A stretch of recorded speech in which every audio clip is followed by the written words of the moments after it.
until 2021, where they carry out the major construction. Okay, the tower was actually leaning over and sinking into the marshy land, so it needs rectifying, and they'll restore it to their former glory. You will, however, hear Big Ben on special occasions, New Year's Eve, Remembrance Sunday, the Queen's birthday, and my birthday. So I'll share it with the Queen. So we're going to turn the boat now. Since we've left Westminster Pier about 10 minutes ago, okay, the tide has turned. Okay, over the past 5 hours.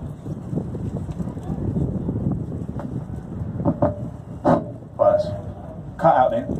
Over the past 5 hours, folks, the tide has been flooding into London, and it has risen to a height of 7 metres. Okay, if you were on the river 5 hours earlier, you'd be 7 metres lower than you are now. And as you can see, this boat physically will not fit up through Westminster Bridge. The tide's too high, but the tide has now turned and the level is dropping, and it will ebb out to sea for 7 hours. Okay, so we have 2 tides a day, a flood for 5 hours, an ebb for 7 hours, twice in a 24-hour period. So the tide will slowly carry us down the river as it is now turned. But it is an excellent time to come out on the River Thames. Okay, if you're sightseeing, okay, you've chosen an excellent time because we're high up. Okay, we're elevated with the tide and we get fantastic views of our surroundings. As we turn the boat on the right, this is County Hall, and this was originally home to the Greater London Assembly. Today it's the Marriott Hotel, and in the basement, tourist attractions. You've got the London Dungeon, that was formerly at London Bridge, Shrek's Adventure, the London Sea Life Aquarium, and ironically, a sushi restaurant. Seriously, right next door to the aquarium. Some of the freshest fish in town over there. Couldn't make it up, could you?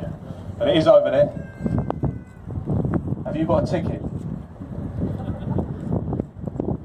Please try and refrain from feeding the seagulls, just because they will follow us all the way down the river. And earlier, somebody got pooed on. So it's not pleasant, is it? Meant to be good luck, but still. Now on the right you can see the London Eye, London's most visited tourist attraction. Opens in the year 2000 to celebrate the millennia and meant to be temporary. Okay, originally supposed to last only 5 years. 19 years later and it's still going strong. Around the outside of the London Eye there are 32 glass pods, and each one of those represents one of the 32 boroughs that make up Greater London. Now there is a craze here in London. There has been for a number of years now. The London Eye has become a very popular place for marriage proposals. Okay, people have been proposing on the London Eye. Now, I wouldn't recommend it, marriage. For anybody planning on proposing on the London Eye, a word of advice, just make sure they're going to say yes. The London Eye rotates at a breakneck speed of 1 mile an hour. It takes 30 minutes to complete a rotation. Of course, excellent views, it's very romantic, but if you get down on one knee and they say no, it's going to be a very long 15 minutes. Just take it from me, okay? This is Charing Cross Railway Bridge.